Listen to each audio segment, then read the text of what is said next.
Um, what's good with you? This Coach Hamm, aka Namaste Thug. I just jumped out the shower, uh, and a relationship thing came up again. So this is to the fellas and the ladies about dealing with people that's bipolar or post-concussion syndrome. I was labeled bipolar, and me not accepting that was not only throwing myself off, but somebody else off. So if I can't accept myself, how can I accept you? If I'm not willing to get help for myself, how can I help you? So once I accepted and came to grips of me being labeled bipolar with aggressive tendencies, once I accepted that and kind of doing research about it, that's why I changed my eating habits. Partner Noah's out here. I just thought about it, had to jump on the video, let y'all know really what's going on. If you're dealing with a bipolar dude or a bipolar chick, you in for a long, long haul. And you can tell if a dude bipolar, if he probably played football, we started playing football at 8 years old. That head trauma, banging back and forth, that's not good. Or you dealt with a chick and she was on cheerleading team and she fell a couple times, hit her head. She might be bipolar. But bipolar and post-concussion syndrome run parallel with each other. So I'm not saying they're not good people. We definitely are. But when we're unaware or unaccepting of our mental issues, it's impossible for us to accept anybody else. So what I'm saying is, go get checked and see what's going on. I went to the doctor to express to them how I was feeling. After I expressed what was going on and how I was feeling, her exact words was, "You just fucked up." I'm like, whoa. But when she said that to me, and the way she said it, it gave me so much relief. Because the way I was feeling inside myself, if that was natural, that would have been an issue for me. So by her saying, "Hey, you just fucked up," and then looking in your family history, I got cousins that's got mental issues. And I went further back, my family had Indians in it, and they were raped in the field by Irishmen. You look at the history of depression, schizophrenia, and alcoholism. That runs deep in their DNA.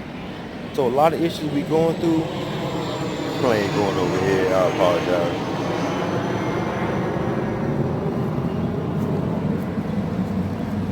A lot of issues that we're going through is at our cellular level. So don't be afraid to accept what's going on. It's not your fault. It's deeper than you.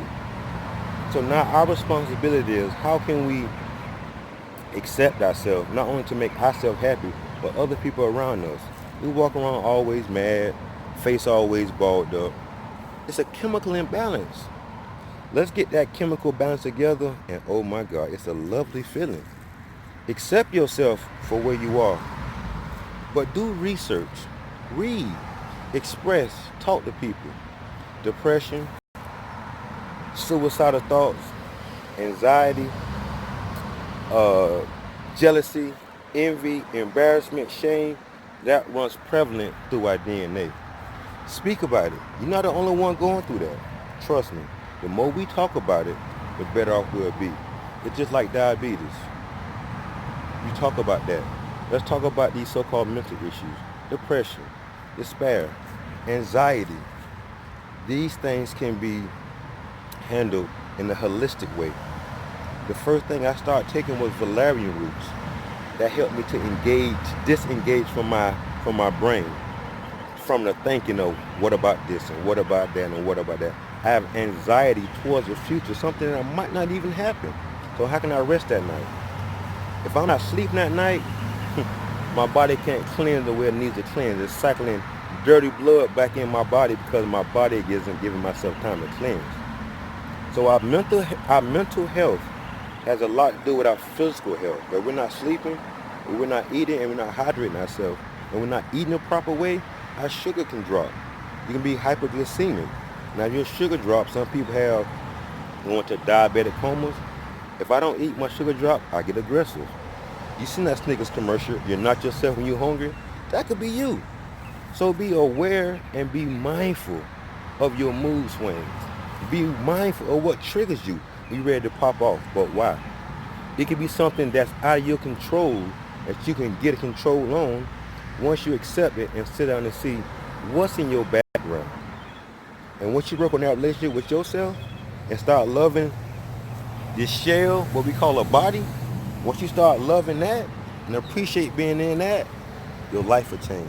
And then you might be ready to incorporate somebody else in your relationship. So right now, focus on your internal relationship with yourself. Knowing your triggers, knowing what you like, knowing what you will put up with, and knowing what you won't put up with. And keep your standards the way they are. Don't talk to other people about what's going on. That's like me being a farmer and I'm throwing seeds out. And every time I throw a seed out, a crow come pick it up or a bird come pick it up and I chase the bird. I'm leaving my farmland.